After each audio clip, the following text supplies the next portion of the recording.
శ్రీ సచ్చిదానంద సద్గురు సాయినాథ్ महाराज की जय। जय गुरुदेव दत्त साईनाथ महाराज की जय। సాయి భక్తులు ప్రేమైన ఆత్మబంధువులకు సాయి స్వరూపులకు ప్రేమ స్వరూపులకు అందరికీ ఆత్మీయ వందనం.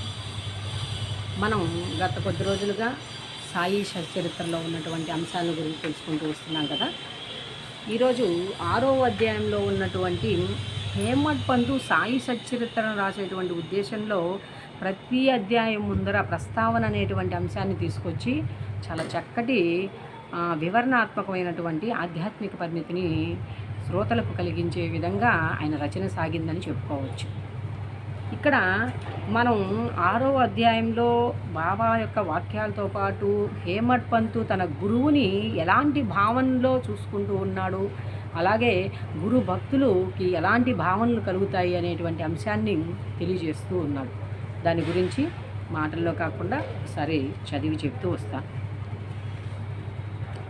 ఈ సంసారం అనేటువంటి సాగరంలో జీవుడనేటువంటి ఓడను సద్గురుడే సరుంగై నడుపునప్పుడు అది సులభముగాను సురక్షితముగాను గమ్యము చేరును. అంతే కదా, మనకి ఏం తెలుస్తుంది? గమ్యం, భూత భవిష్యత్తు వర్తమానాలు తెలిసినటువంటి గురువు అయితే మనకు మార్గదర్శిగా ఉన్నప్పుడు మనం అద్భుతంగా ప్రయాణాన్ని సాగించవచ్చు. సద్గురు అనగానే సాయిబాబా స్మరణకొచ్చుచున్నారు. నా కళ్ళ ఎదుట సాయిబాబా నిలిచి ఉన్నట్లు, నా నుదుట ఊది పెట్టుచున్నట్లు, నా శిరస్సుపై చేయి వేసి ఆశీర్వదించుచున్నట్లుగా పొడముచున్నది. అంటే ప్రేమ భావ పరాకాష్ఠ భక్తి యోగం అంటారు. ఆయన భావన పరాకాష్ఠలో అంత స్థాయిలోకి వెళ్ళిపోయినాడు కాబట్టి సద్గురు అని తన యొక్క స్మృతిలోకి రాగానే తనకు సాక్షాత్ ఆ సాయినాథుడే ఎదుట గోచరమవుతున్నాడని అలా ఉండాలి గురుభక్తి అనేది. ఇలా నా మనస్సు సంతోషంతో నిండిపోయి కండ్ల నుండి ప్రేమ పొంగి పొరలుచున్నది. గురు హస్తస్పర్శ మహిమ చాలా అద్భుతమైనది. ఏ విధంగా చెప్తున్నాడు చూడండి. ప్రళయాగ్నిచే కూడా కాలనట్టి వాసనామయమైనటువంటి సూక్ష్మ శరీరము గురు కరస్పర్శ తగులుగానే భస్మమైపోవును. చాలా అద్భుతమైనటువంటి మాట అన్నమాట. ప్రళయాగ్నిచే అంటే ఈ ప్రళయమైనటువంటి అనేక రకాల ఇదిలో కూడా కొట్టుకుపోయినటువంటి వాసన అంటే అనేక జన్మలకు కారణమవుతూ వస్తుండేటువంటిది ఏంటి? కారణ శరీరం, స్థూల సూక్ష్మ కారణ మహాకారణ శరీరాలను ఉన్నాయి కదా. అలా ఆ వాసన అంటే అనేక వాసనల చేత మళ్ళీ పునరపి జననం పునరపి మరణం అనేటువంటి ఇదిలో మనం అంతా జీవిస్తూ ఉన్నాం కదా. మరలా జన్మకి కారణం లేనటువంటి ఆ వాసనల్లో ఏవైతే ఉన్నాయో బలమైన వాసనలు అవి కూడా నిర్మూలింపబడతాయి, క్షయమైపోతాయి అంటున్నాడు. అంటే సూక్ష్మ శరీరం అట గురుకర స్పర్శ తగలగానే భస్మమైపోవును. ఇక్కడ అనేక జన్మార్జిత పాప సంచయం ఏదైతే ఉందో అందుకే గురుగీతలో ఒక శ్లోకం ఉంటుంది. అనేక జన్మ సంప్రాప్తే కర్మబంధ విదాహిని ఆత్మజ్ఞాన ప్రదానేన తస్మై శ్రీ గురవే నమః.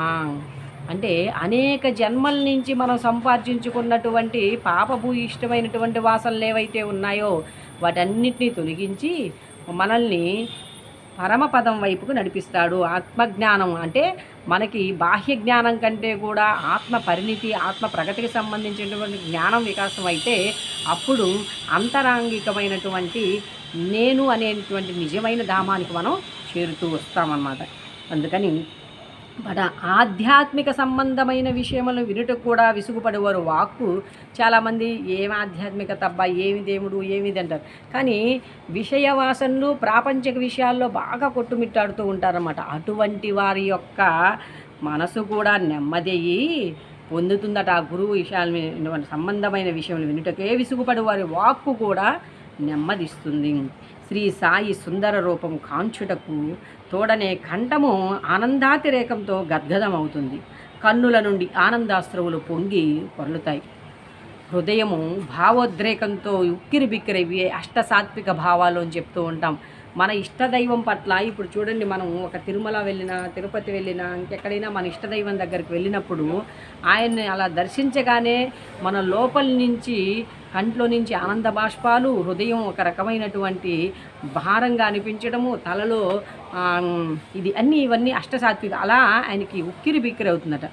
నేనే తానను స్ఫురణ మేల్కొని ఆత్మ సాక్షాత్కార ఆనందము కలిగించును.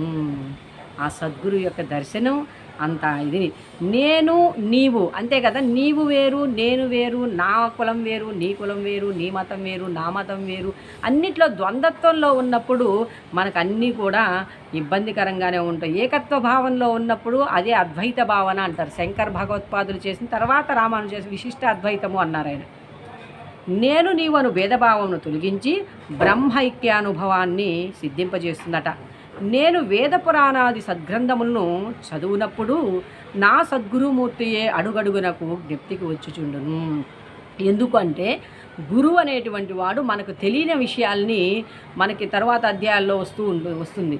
మనకి తెలియని దాన్ని విశదపరిచి దాంట్లో ఉన్నటువంటి మర్మాన్ని అర్థమయ్యేలాగా మనకు తెలియజేసి మనల్ని ఆధ్యాత్మిక పదం వైపు నడిపిస్తాడు. కాబట్టి ఆ వేద గ్రంథాలు చదివేటప్పుడు అందుకే కదా మన దాసగను ఎక్కడెక్కడో ఎంతోమందిని అడిగాడు, కానీ ఎవరు చెప్పలేకపోయారు. ఒక పని పిల్ల ద్వారా ఈశావ్యాసోపనిషత్తు యొక్క అర్థాన్ని తెలియజేసినటువంటి వాడు గురువు. అందుకే మన హేమడ్ పంతు కూడా అంటున్నాడు, ఆయనే గుర్తుకొచ్చేవాడు, నా సద్గురువు అయిన శ్రీ సాయిబాబాయే శ్రీరాముడుగా శ్రీకృష్ణుడుగా నా మనమున నిలిచి తమ లీల తానే వినిపించుకున్నట్లు కలిగి. అంటే రూపరహితమైనటువంటి యొక్క బ్రహ్మతత్వం ఏదైతే ఉందో అదే భగవంతుడు. ఆ భగవంతుడే అనేక అవతారాలను, రాముడిలో ఉన్నటువంటి ఆత్మ చైతన్యము కృష్ణుడిలో ఉన్న ఆత్మ చైతన్యం రెండు ఒకటే, కానీ ఇద్దరి యొక్క పేర్లు వేరు. అలాగే భగవత్ అవతార కార్యాల్లో వాళ్ళకి నామాలు ఉంటాయి కానీ రూపాలు ఉంటాయి కానీ ఉన్న లోపల ఉన్నటువంటి శుద్ధ చైతన్యం. అందుకే ఈయనేమంటున్నాడు, నేను చదువుతున్న ప్రతిసారి నాకు వాళ్ళ కథలను చెప్పుకుంటున్నారా అనిపించేలాగా ఉంది. నేను భాగవత పారాయణకు పొనుకొనగానే శ్రీ సాయి అపాదమస్తకము శ్రీకృష్ణుని వలె నా ముందు నిలిచి తమ లీలను తామే పాడుకొని వినిపింపజేయుచున్నట్లు తోస్తున్నది. నేను భాగవత పారాయణకు పొనుకొనగానే శ్రీ సాయి భాగవతమో ఉద్ధవగీతయే తానే పాడుచున్నట్లుగా ఎవరితోనైనా నేను సంభాషించుచున్నప్పుడు సాయిబాబా కథలే, అంటే దేని ఎందైతే మన మనసు రమిస్తూ ఉంటుందో, దేని గురించే ఎక్కువ ఆలోచిస్తూ ఉంటుందో అవే మన మాటల్లో కూడా వ్యక్తమవుతూ ఉంటాయన్నమాట. మనం ఏ ఏ చర్యలను చేస్తూ ఉంటాం, అందుకనే మన మాటల ద్వారా మన చేష్టలను చెప్పగలం. అదే ఇక్కడ ఆయన ఏమి చెప్పాలనుకున్నా ఆయనకి సాయిబాబా అంటే సాయిబాబా యొక్క ఆ దైవత్వపు శక్తితో అంతగా ముడిపడిపోయి ఉంది హేమడ్ పంతు యొక్క మనసు హృదయం అన్నీ కూడా. అందుకని సాయిబాబా కథలే ఉదాహరణగా ఇచ్చేటకు చెప్పుకోవచ్చును. నాకై నేను ఏదైనా రాయ తలపెట్టినచో ఒక మాట కానీ వాక్యం కానీ రాయటకు వచ్చేది కాదు. అందుకే కదా బాబా వాని అహంకారం అవన్నీ లేకుండా ఉన్నప్పుడు వానిలో నేను ప్రవేశించి నా కథను నేనే రాసుకుందును అని 3వ అధ్యాయంలో చెప్పాడు మనకి. అదే ఇక్కడ ఆయన కూడా చెప్తున్నాను, నేను రాయాలనుకుంటే అంటే బుద్ధితో తను అనుకున్నప్పుడు ఆ బుద్ధి అతీతమైన స్థితిలో ఏమీ తెలియని స్థితిలో భగవంతుడే తానై గ్రంథాన్ని రాసినటువంటిది అనమాట. వారి ఆశీర్వాదము లభించిన వెంటనే రచనాధార అంతు లేనట్లు సాగిపోయేది. భక్తునిలో అహంకారము విజృంభించగానే బాబా దాన్ని అణిచివేసేవాడు. అందుకే చాలామంది అంటారు ఆయనకేంటి కోపం ఎందుకు, ఆయన చేసే ప్రతి పని ఎప్పుడు అరవడం ఎందుకు చేయడం అంటే భక్తుడు తానే చేస్తున్నాననేటువంటి భ్రమని విడిపించి ఆ కాదురా భగవత్ అనుగ్రహం చేతనే మీరు చేస్తున్నారు, మీరు కేవలం ఒక పనిముట్టు వంటి వారిని తెలియజేసేటువంటిది అనమాట. నేను అనే భావన పోయి భగవత్ కృపచేతనే నేను ఈ కార్యాన్ని చేయగలుగుతున్నాను అనేటువంటి ఒక సదాలోచన భక్తుల్లోకి వచ్చేదానికి వాడి అహంకారం నశించగానే ఆయన చేసేవాడు. తన శక్తితో వాని కోరికలను నెరవేర్చి సంతుష్టి చేసి ఆశీర్వదించేవాడు. సాయి పాదములకు సాష్టాంగ నమస్కారం చేసి సర్వశరణాగతి చేసిన వారికి ధర్మ అర్థ కామ మోక్షములనేటువంటి చతుర్విధ పురుషార్థాలు కరతలామలకం అయిపోతాయట.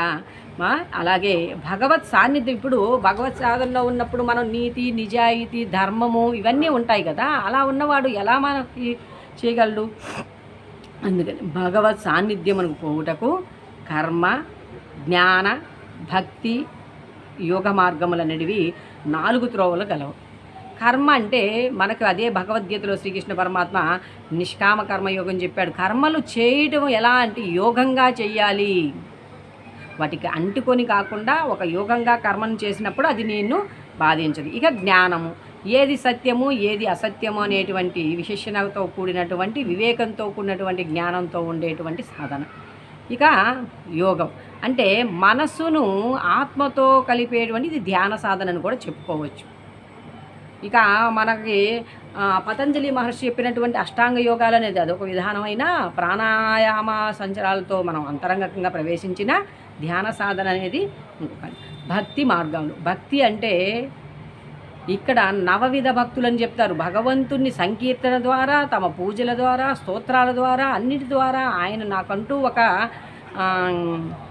సంరక్షకుడున్నాడు అనేటువంటి స్థితిలో భగవంతుడితో మనం అది 4 త్రోవలు ఉన్నాయి. అన్నింటిలో కూడా భక్తి మార్గం చాలా కష్టమైంది. అది ముండ్లు గోతులతో నిండి ఉంటుంది. సద్గురుని సహాయంతో ముళ్లను గోతులను తప్పించుకొని ముందుకు సాగినచో గమ్యస్థానం అవలీలగా చేరవచ్చును. ఈ సత్యమును దృఢంగా నమ్ముడని సాయిబాబా గారు నొక్కి ఒక్కానిస్తున్నాడు అని చెప్తున్నాడు. ఏమన్నాడు? సద్గురుని సహాయము. ఇక్కడ అంతే కదా, ఎక్కడైనా మనకు గమ్యం తెలియనప్పుడు ఎవరో ఒక మార్గదర్శి ఉండి తీసుకెళ్తే, ఇప్పుడు మనం ఒక చోటు నుంచి మరొక చోటుకి వెళ్ళాలంటే బస్సు ఎక్కి కూర్చున్నాం అనుకోండి, ఆ ఊరికి వెళ్ళేటువంటి మార్గం మనకు తెలియదు. అదే తెలిసినటువంటి డ్రైవరు సారథిగా ఉన్నాడు, ఆయన మనం ఎక్కి నిశ్చింతగా కూర్చున్నాము, తీసుకెళ్ళి మనం వెళ్ళాల్సినటువంటి గమ్యస్థానంలో దించుతాడు. అలాగే నువ్వు ఈ సద్గురు సాయి అనేటువంటి నౌకను ఎక్కినటువంటి మనం కూడా నిశ్చింతగా నిర్భయంగా కానీ ఉండగలిగితే ఖచ్చితంగా మనం గమ్యం చేరడం. ఈ మధ్యలో వచ్చేటువంటి అవరోధాలన్నీ మన ప్రారంధ కరిగేటువంటి కొండలే కానీ మరొకటి కాదు. కాబట్టి ఆయన అవలీలగా మనల్ని నొప్పి లేకుండా, సమస్య అయితే ఉంటుంది, బాధ అయితే ఉంటుంది, కానీ అది నొప్పి లేకుండా మనం చక్కగా దాని యొక్క ప్రభావం మన మీద లేకుండా జీవించేలాగా ముందుకు వెళ్ళగలం అన్నమాట. ఇంకా చెప్తున్నాడు, స్వయం సత్తాకమైన బ్రహ్మము, జగత్తును సృష్టించు ఆ బ్రహ్మము యొక్క శక్తి, సృష్టి అని 3 బ్రహ్మము, మాయా, సృష్టి ఈ 3 గూర్చిన తత్వ విచారము చేసి వాస్తవమునకి 3 ఒకటే అని సిద్ధాంతీకరించి బాబా తన భక్తుల శ్రేయస్సు కొరకై అభయప్రదాన వాక్యాలను చెప్పారట. అది మన హేమడ్ పంతు సేకరించి మన అందరి కోసం ఇక్కడ ఇస్తున్నారు. తదుపరి వీడియోలో అది తెలుసుకుందాం, లేదంటే ఈ వీడియోలో తీసుకుందాం. నా భక్తుని ఇంటిలో అన్న వస్త్రములకు లోటు ఉండదు. ఏ భక్తుడి ఇంట్లో అయినా అన్నానికి లేకుండా అని చెప్పి భౌతికపరమైనటువంటి దానికి ఎప్పుడూ ఇబ్బంది ఉండదు. ఎందుకు? నా మార్గంలో అడుగు పెట్టి చూడు, నీ సమస్యలన్నీ తీర్చకపోతే అడుగు అంటాడు భగవంతుడు. అలా అన్నమాట. ఎప్పుడూ లోటు ఉండదు. నాయందే మనసు నిలిపి భక్తి శ్రద్ధలతో మనఃపూర్వకంగా నన్నే ఆరాధించిన యోగక్షేమం నేను చూసేదను. ఇది వాక్యాల్లో చెప్పాడు. అదే భగవద్గీతలో ఆయన శ్లోక రూపంలో చెప్పాడు గీతాచార్యులు. అనన్యా చింతయంతో మాం ఏ జనా పర్యుపాషతే తేషాం నిత్యాభియుక్తానాం యోగక్షేమం వహామ్యహం. ఎవరైతే అనన్యంగా నన్నే భజిస్తూ, నన్నే ప్రేమిస్తూ, నన్నే కీర్తిస్తూ, నా గురించే చింతిస్తూ ఉంటారో వారి యొక్క యోగక్షేమాలను నేను చూసుకుంటాను. అది భౌతిక ఇహపరమైనటువంటివైనా పారమార్థిక పరమైనవైనా అంతటి అభయాన్ని ఇచ్చాడనమాట. తర్వాత మనకి గురుస్థాయిలో ఉండి ఇచ్చినటువంటి వాడు సాయినాథుడు. కావున వస్త్రాహారముల కొరకు ప్రయాసపడవద్దు. మీకేమైనా కావలసిన భగవంతుని వేడుకొనుము. ప్రపంచంలోని కీర్తి ప్రతిష్టలకై పాకులాడుట మాని దైవం యొక్క దర్బారులో మన్ననలు పొందుము. ప్రపంచము అంటే నీకంటే భిన్నంగా ఏం లేదు, నీవే ఆ ప్రపంచంలో ఒక భాగం. అటువంటి ప్రపంచం నుంచి నువ్వు కీర్తి కాంక్షలు కాంక్షించావనుకో, అది ఏదో ఒక రోజు నిన్ను ఎంత ఎత్తుకెత్తుతుందో అంత కిందకి పడదోయగలిగినటువంటి శక్తి సమాజానికి ఉంటుందన్నమాట. కాబట్టి దైవం యొక్క దర్బార్లో మన్ననలు పొందాలంటే దైవానికి ఇష్టమైనటువంటి వాటిని ఆచరించినప్పుడే ఆయన దర్బార్లో మనం సాంగత్యాన్ని పొందవచ్చు. అలా పొందాలి అంటే అందుకే ప్రాపంచికంగా దేనికి పాకులాడకపోయినా ఆధ్యాత్మికంగా పరంగా మాత్రం నీ యొక్క ఆత్మ ఎదుగుదల కోసం ఎవరికి వారు మాత్రం యత్నించి మాత్రమే పొందాలి. అందుకని ఇక్కడ అంటున్నాడు, దైవం దర్బార్లో మన్ననలు పొందుటకు యత్నించుము. భగవంతుని కరుణాకటాక్షములు సంపాదించుటకు యత్నం. ప్రపంచం నుంచి గౌరవం అందుకునే అనేటువంటి భ్రమను విడవండి. మనసు నందు ఇష్టదైవం యొక్క ఆకారాన్ని నిలపండి. అది నీకు రాముడు ఇష్టమైతే రాముడు, కృష్ణుడైతే కృష్ణుడు, లలితమ్మ ఇష్టమైతే లలితమ్మ, ఏ దైవాన్ని నీవు ఆరాధిస్తున్నావో ఆ సాయి ఇష్టమైతే సాయి, ఆ దైవాన్ని నీ హృదయ పీఠాన్ని ఆసనంగా చేసుకొని ఆయన అక్కడ నిలుపుకో అంటున్నాడు. సమస్త ఇంద్రియములను మనసును భగవంతుని ఆరాధన కొరకనే నియమింపము. ఇంద్రియాలు అనేక రకాల విషయాల వెంట బరుగులు తోలుతూ ఉంటాయి. అటువంటి ఇంద్రియాల్ని ఎంతవరకు వెళ్ళాలో అంతవరకే వాటిని పంపిస్తూ నిరంతర భగవన్ నామస్మరణలో, అది కీర్తన ద్వారా కావచ్చు, పూజల ద్వారా కావచ్చు, ఎలాగైనా కావచ్చు, ఇతరముల వైపు మనసును పోనివ్వకు. ఎల్లప్పుడూ నన్నే జ్ఞప్తి ఉంచుకొనము. మనసున ధన సమపార్జనము, దేహపోషణ, గృహ సంరక్షణ మొదలగు విషయముల పట్ల సంచరించకుండా గట్టిగా నిలుపుము. అప్పుడు అది నెమ్మది వహించి శాంతముగాను చింతారహితముగాను ఉండును. మనసు సరి అయిన సాంగత్యంలో ఉన్నదనుటకు ఇదియే గుర్తు. చంచల మనసునకు శాంతము చిక్కదు. ఆయన ఎప్పుడు శాంతం వస్తుంది మనకన్నాడు. శాంతం ఎప్పుడు దొరుకుతుంది? మనకి ఆయన ఎప్పుడైతే ఆరాధిస్తూ నిజమైనటువంటి నీ యొక్క భగవంతుడు నీలో ఆసీనుడైనప్పుడు, నీలో ఉన్నటువంటి సహజ సిద్ధమైనటువంటి అరిషడ్వర్గాలు అనేవన్నీ కూడా నీకు అనుకూలంగా ఎప్పుడు ఎంతవరకు ఎక్కడ కోపగించాలో అలానే ఉంటావు. ఎప్పుడు కూడా బాహ్యానికి ఆరుస్తున్నట్లు అనిపించిన నీ అంతరంగం మాత్రం అలజడి లేకుండా ఉంటుంది. ఇదే నిజమైన నీ సాధనకి గుర్తు. చంచలంగా ఉండేటువంటి, ఇప్పుడు కాసేపు ఇలా కాసేపు అలా అన్ని ఆందోళనతో ఉండేటువంటి మనసుకి స్వాంతం చిక్కదు అని చెప్పి మనకు చెప్తూ ఉన్నాడనమాట. ఈ విధంగా 6వ అధ్యాయంలో ఉన్నటువంటి అద్భుతమైన విషయాల్ని తెలుసుకున్నందుకు హేమడ్ పంతుకు మనం కృతజ్ఞతలు తెలియజేసుకుంటూ, చక్కగా గురుపద పాఠశాలమై ఆ సమస్త విశ్వగురువుల యొక్క పరిపూర్ణ ఆశీస్సులు మనందరి మీద ఎల్లప్పుడూ ఉండాలని మనసా వాచా కోరుకుంటూ, జై సాయిరామ్, జై జై సాయిరామ్.